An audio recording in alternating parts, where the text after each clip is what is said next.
Hola, ¿qué tal? ¿Cómo les va? Muy buenas tardes. Bienvenidos a la última emisión de la semana de Realidad Nacional, como siempre, hasta la hora 16 por CX30 Radio Nacional con el Duplex, con Radio Internacional de Rivera de 14 a 15. Y bueno, en contacto con ustedes, Iván Murel. Y ya de arranque, como todos los viernes, como es una sana costumbre, recibimos a nuestro querido amigo, analista político, militante, en fin, y tiene todas las virtudes. Nuestro amigo, el doctor Alberto Escabarel. Bienvenido, Alberto, buenas tardes. ¿Qué tal? ¿Cómo están ustedes? Una alegría, Iván, como siempre. Bueno, Alberto, como siempre, tema importante. ¿Qué tenemos para analizar hoy?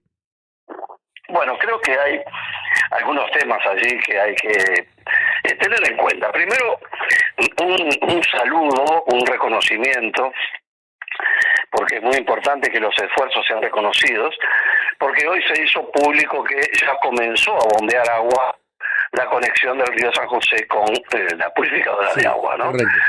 Yo creo que este es un motivo de orgullo, que una mezcla de lo público, de lo privado, y también que me pareció muy importante que lo dijo el presidente de la Cámara de la Construcción, que incluso las medidas sindicales en plena negociación de la Consejo de Salarios, el gremio de la construcción, el ZUNCA, dejó por fuera de las medidas la construcción. O sea que cuando se da la mano los que tienen que ver con los procesos de los países, el Estado, el gobierno, las empresas, los organismos públicos que tienen competencia, en este caso como OCE, los estudios técnicos, los trabajadores, en fin, esto dio el resultado de una obra que yo no estoy en condiciones de calificar, pero los que saben dicen que es muy importante y que es una concreción muy rápida. Por otra parte, también se indica con también una mezcla interesantísima, porque hay caños que vienen de Turquía, creo que vienen, o soldadores que vienen de Turquía,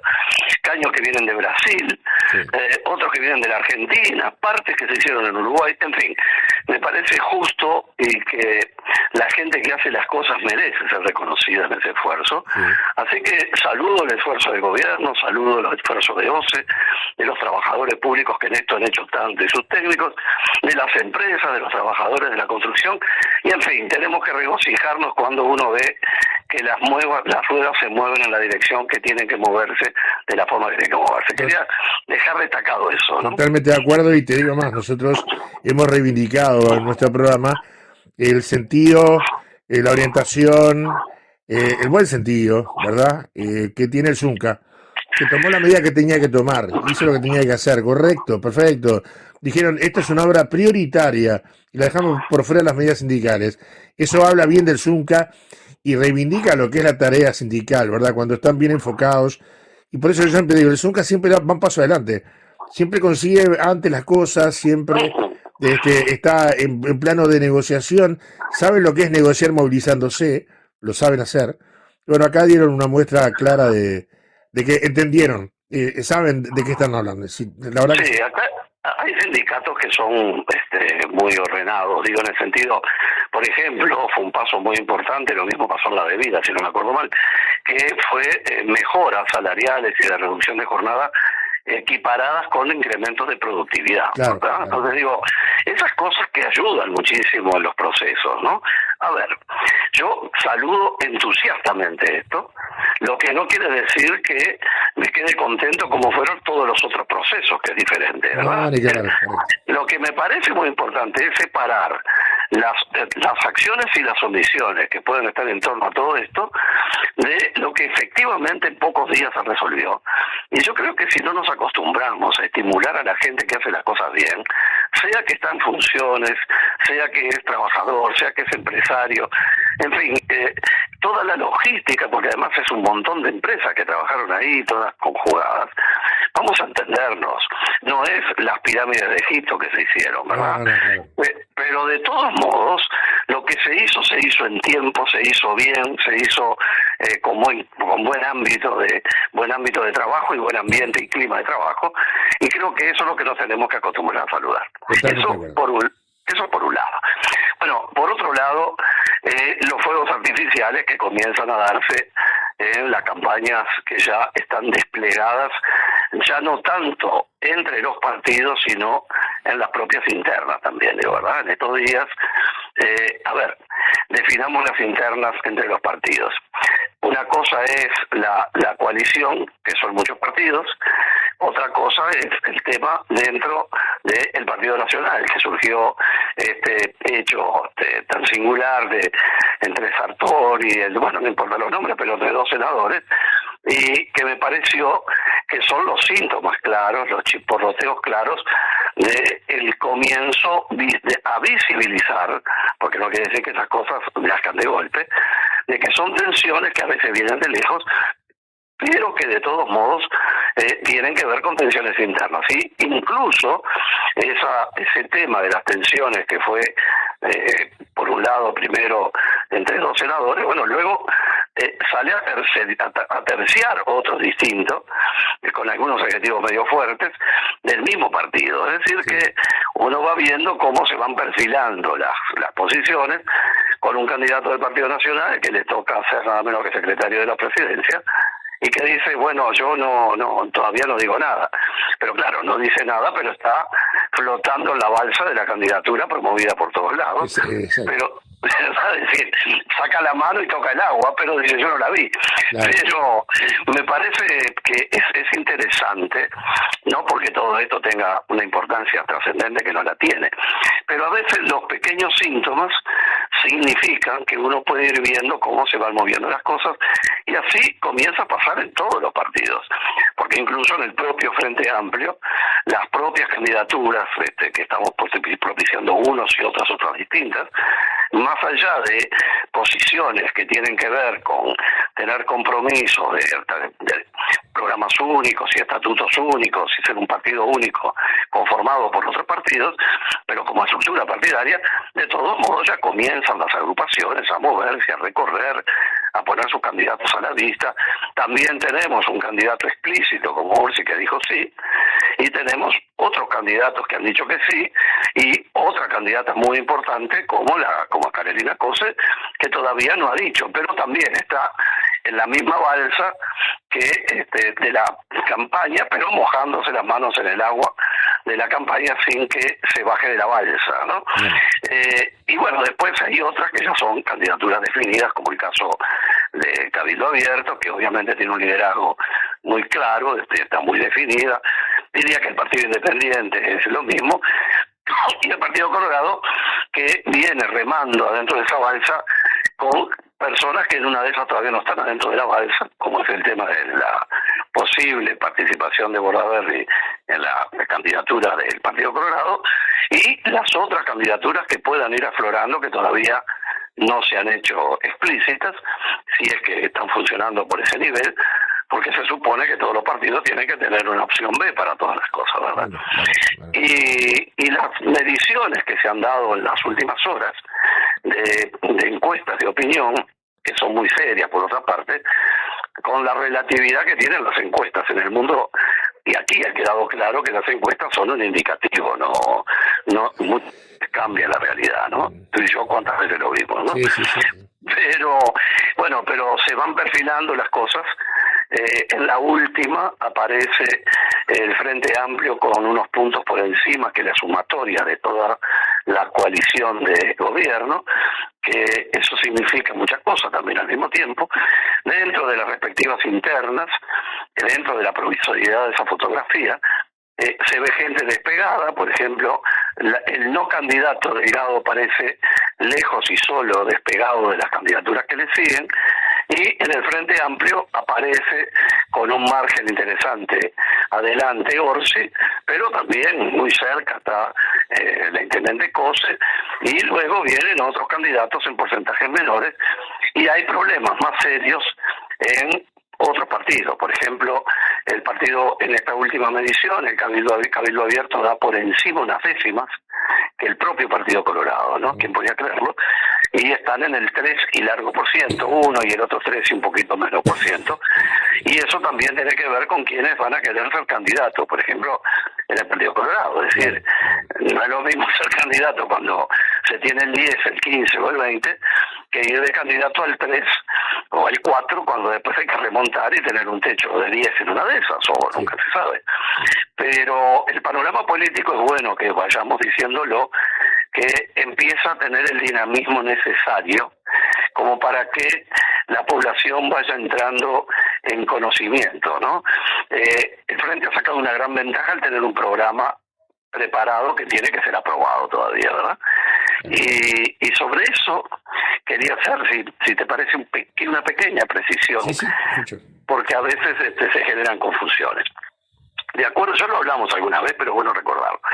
De acuerdo a la legislación uruguaya, que incluye de la Constitución para abajo, ya sabemos que va a haber una interna de voto voluntario, lo demás todo obligatorio, contra lo que yo protesto tanto siempre, todo voluntario o todo obligatorio. Pero bueno, la ley dice que, y la norma dice que los partidos políticos van a terminar eligiendo un solo candidato por partido, pero además tienen que tener inscripto, registrado en la Corte Electoral, un programa único por partido.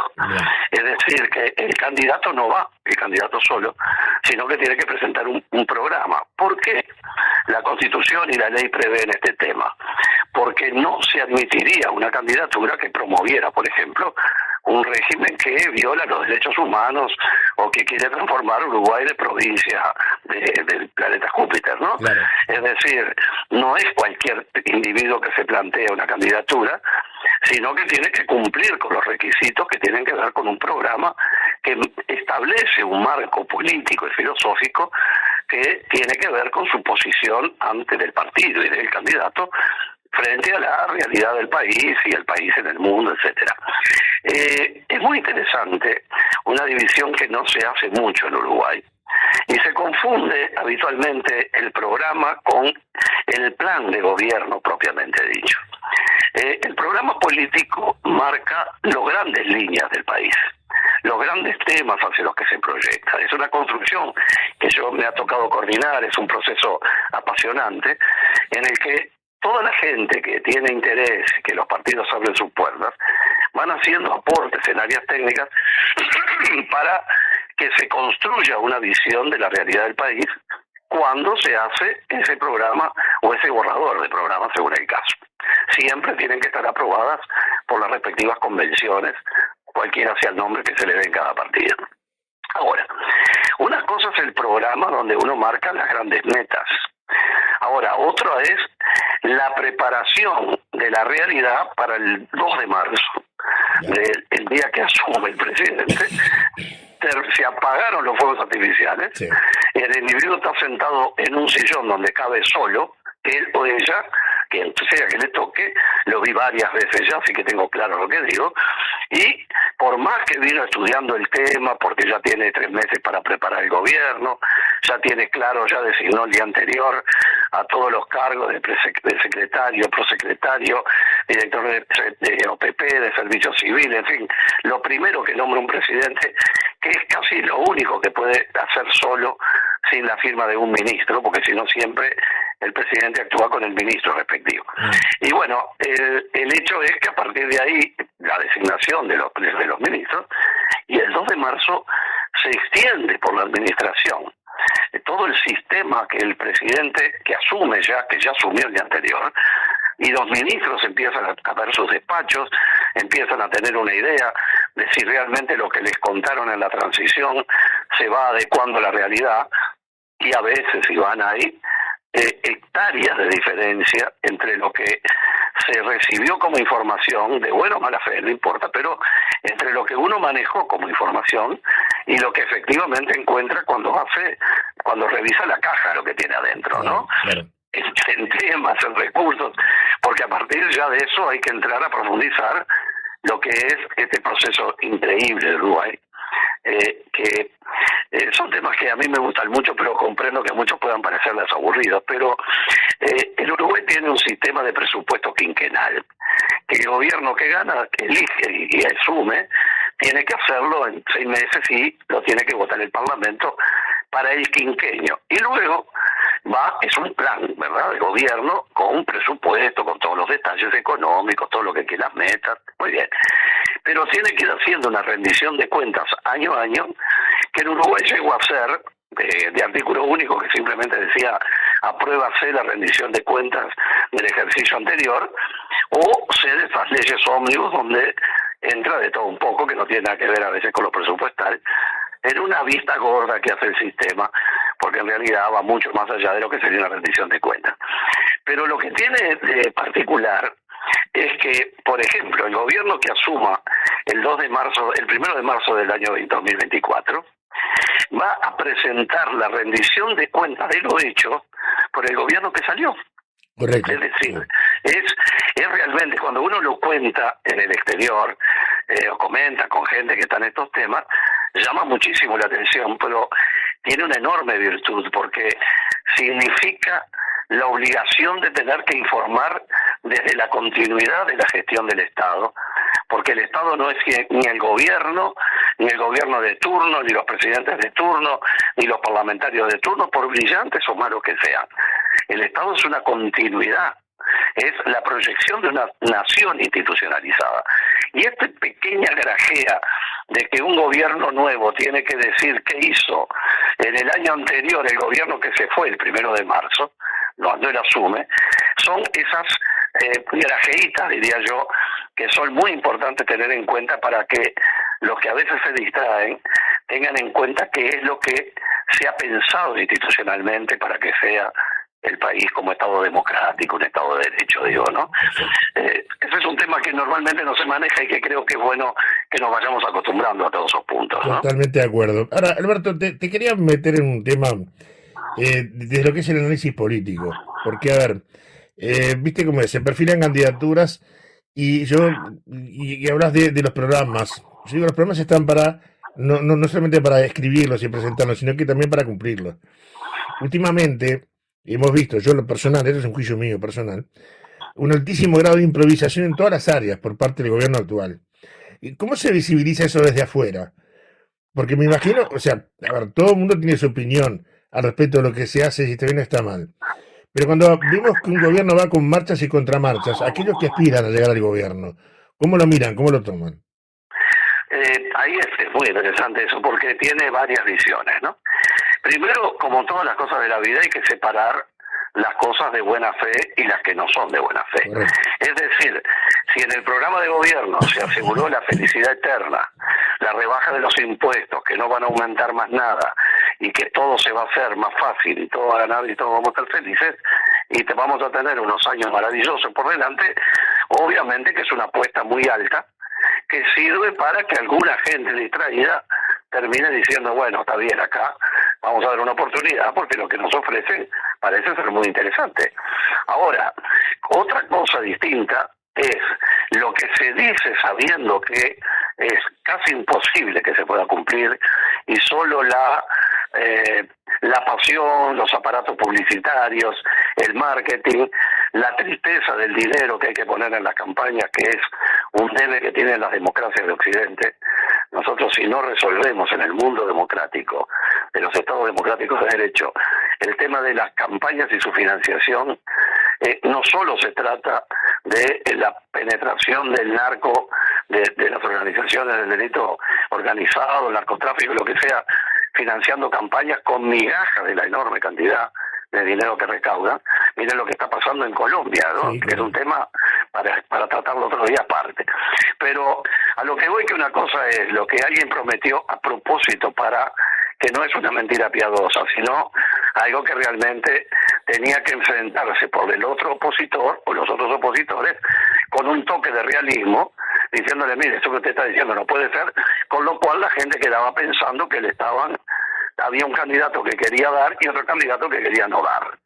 Esas son las reglas sucias de las campañas políticas. Y están las otras situaciones que son de dos tipos, a mi juicio, por supuesto, son todas opiniones que pueden ser rebatidas, complementadas o como fuere. Hay otras dos situaciones importantes. La primera, que de pronto el presidente, que nombró un gabinete y un equipo de gobierno, se da cuenta sobre la marcha que lo que él creía que tenía y sabía, porque el presidente sabe que no sabe, un buen presidente sabe que no sabe, puede saber muchísimo, pero no puede manejar todos los temas del país porque es imposible, ¿verdad? Por eso están los ministerios, están los organismos del Estado, y ahí hay una apuesta en la designación de las personas que el presidente tiene dos opciones, o cuando se designan, o tiende al fracaso a través de los amigos, o hace un esfuerzo por soportar a alguien que no sea demasiado amigo, pero que realmente le haga las cosas del modo que tienen que hacerse, diciendo la verdad, poniendo las cosas en orden y siendo leal institucionalmente, que no quiere decir leal políticamente y con minúsculas, ¿no? Entonces, por un lado está el acierto o el error de decir, por ejemplo, la campaña del presidente de la calle, ¡pum!, y dijo, estamos preparados. Yo estoy convencido que él estaba creído que sí. Ahora, sobre la marcha quedó claro que con los cambios de gabinete y todo lo que vino después y todo lo que sucedió, quedó claro que no había una preparación interinstitucional suficiente, y ya no estoy hablando de hechos como el que voy a mencionar como segundo capítulo, que son los supervinientes, como fue el tema de la epidemia y todas estas cosas. No me estoy refiriendo a la gestión de gobierno de todos los días, donde uno nota que hubo un error de cálculo sobre las capacidades de mucha gente, o por lo menos los estilos de mucha gente. Y por otra parte, y ahí está el desafío de un gobierno, es que uno tiene un territorio que le parece conocer en estas etapas de preparación de plan de gobierno, estamos en esas cosas, y le parece uno que tiene más o menos claro los paisajes, siempre sabiendo que ese referéndum es el día que se siente el presidente cuando asume, ¿no?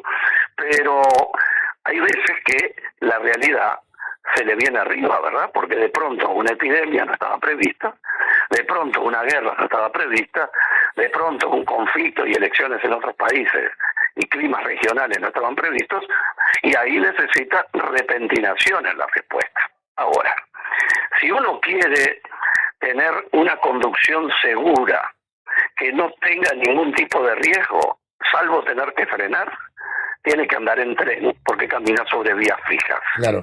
Pero la vida no camina sobre vías fijas. Camina sobre vehículos con ruedas que se van inflando y desinflando, carreteras con pozos, problemas de cambio, de problemas de inclinación y de vehículos en contra. Y bueno, uno tiene que poner pilotos que estén en condiciones de zanjar esas situaciones, porque nadie se sienta a gobernar pensando que está manejando una locomotora, con todavía la presunción de que siempre tiene razones que conduce la locomotora, claro, salvo que sea una barbaridad muy grande. A lo que voy con esto es que, ¿cómo se ve esto? Desde afuera, Uruguay ha tenido una pérdida de imagen, que creo que no hay nadie que la niegue, que es muy profunda. Yo les conté que he tenido alguna visita muy importante hace pocas semanas, pero además hoy con la tecnología estamos en contacto permanente, en Zoom y en relaciones con otros países. Yo estoy presidiendo acá una organización que son 27 países, Movimiento Político por la Unidad, donde hacemos reuniones por Zoom, donde se van mostrando las realidades de los países desde adentro, ¿no? Con gran confianza, son organizaciones no gubernamentales, pero de muy alto nivel. Ahora, en el mundo, y la gente que uno conoce de los organismos, les cuesta mucho entender qué pasó en el país en tan poco tiempo para que hayan pasado las cosas graves que han pasado. Y me refiero desde el pasaporte al funcionario de presidencia que tenía nada menos que la responsabilidad que tenía y todo lo que pasó, por no seguir la larga lista, y por supuesto que los problemas de llegada de droga, donde el país se transformó en una vía libre de transporte de toneladas de droga, que vienen en barcazas y se hace la operación más compleja, que es pasarla a buques portacontenedores, ¿no? Porque la barcaza es una cosa y acá es donde se pasa a otro tema con los contenedores. Bueno, está claro que Uruguay ha tenido varios tropezones serios en su credibilidad. Y ese es un tema que yo creo que todos los partidos políticos, incluso el del propio gobierno actual, va a tener que comprometerse como sistema político. Yo por lo menos he asumido ese compromiso modestamente y en lo personal, de hacer todos los esfuerzos que tengamos al alcance para recuperar la posición de confianza que Uruguay ha tenido siempre en el mundo, que es de lo que vivimos, Iván, porque si Uruguay pierde pie en la credibilidad, perdemos pie en todas las oportunidades que el mundo puede darnos, o podemos quedar marginados al borde de la carretera, ¿no?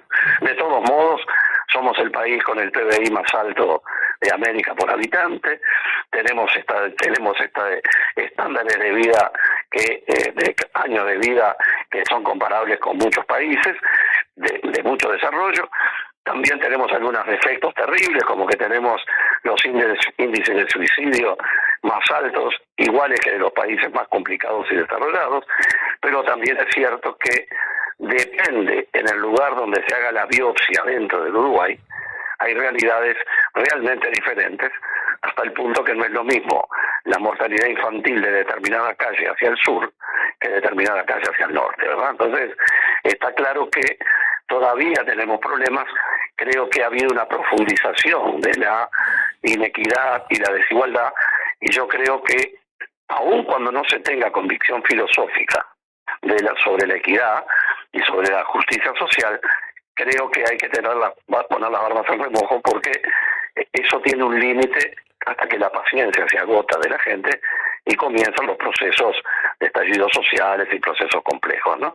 Pero bueno, Uruguay tiene capacidad como para ir solucionando eso, pero evidentemente a tu pregunta estamos abollados en cuanto a la imagen, porque evidentemente los hechos son muy duros y eso que algunos han quedado interrumpidos en su análisis más profundo, ¿no? Totalmente. Alberto, el placer de siempre escucharte. Si te parece, la seguimos la próxima semana. Con mucho gusto, un abrazo grande para todos. Y yo ya en el jardín de mi casa vi algunos brotos, o brotes como se dice ahora, así que creo que la primavera va orejeando de a poquito, así que le falta mucho, pero yo tengo confianza. Un gran abrazo. Abrazo grande. Estuvimos conversando con nuestro querido amigo el doctor Alberto Schiavarelli. Realmente un placer, como siempre, charlar con él, con ese poder de análisis tan profundo, tan interesante y tan creíble todo, porque todo lo explica bien, todo lo entendés. Yo creo que eso está bueno. Bueno, se nos cortó, se nos moteó un poquito allí. Digo que esto está bueno, sí, lo que hace Schiavarelli. Daba para hablar bastante más, porque siempre hay tiempo para conversar con él. Tenemos que analizar todo esto que hemos vivido y que estamos viviendo, porque es la única forma que podemos entender qué es lo que se viene. Y lo que se viene son cosas que, bueno, van a dar para analizar. Hay gente que va a utilizar todo lo que está pasando o lo que pasó. Hay cosas que siguen ocurriendo, lo que yo les decía ayer cuando cerré el programa de lo del funcionario de la Fuerza Aérea, esa noticia que nos dejó, que no lo quise meter Alberto en el tema, nos dejó a todos impactados, que algún medio se anima a decir alguna cosa más y nada más. A mí lo que me preocupa es, y ya para ir cerrando, esa actitud que ha tomado cierto sector del gobierno, que es la de no comunicar, la de elegir con quién, de empezar a marcar amigos enemigos dentro del periodismo, puntualmente, cuando uno tiene que remitirse a lo que es el ejercicio libre de la profesión. Uno tiene que ser libre de preguntar lo que tiene que preguntar. Dentro del marco de respeto, y creo que esto siempre tiene que existir, pero preguntando lo que hay que preguntar. Vos no podés esquivar la pregunta. Vos tenés que hablar lo que tenés que hablar. Y tenés que decir lo que hay que decir. A la gente puede no gustarle, algunos puede no gustar, pero ¿sabe qué pasa? Esto es lo que el ciudadano quiere tener. Ese diálogo frontal, ese poder preguntarle. O sea, yo siempre digo de que me nutro mucho de lo que la gente me informa, de lo que la gente me plantea a través de mensajes que yo lo transformo en pregunta. Me nutro mucho de eso, yo aprendo mucho con la gente. Y creo de que mi deber, mi obligación es, respetando lo que la gente dice, plantearlo a el jerarca. Yo les he dicho, tengo sumo interés de hablar con el ministro de Transporte y Obras Públicas, José Luis Falero. Y bueno, si dicen que hay que ver más adelante hablaremos. A ver qué es lo que me dicen, si es lo mismo que me dijo el presidente de ACE. Insisto, parece que en algún sector del gobierno, del Partido Nacional, empiezan a elegir con quién. Y esto tiene que ver con no asumir responsabilidades, no responder lo que hay que responder. Y a mí me sorprende realmente que esto se dé de la forma que se está dando. Pero bueno, así están las cosas. Nosotros vamos cerrando este bloque. Nos vamos a la pausa y a la vuelta se integra Marcelo para hacer la segunda parte de Realidad Nacional.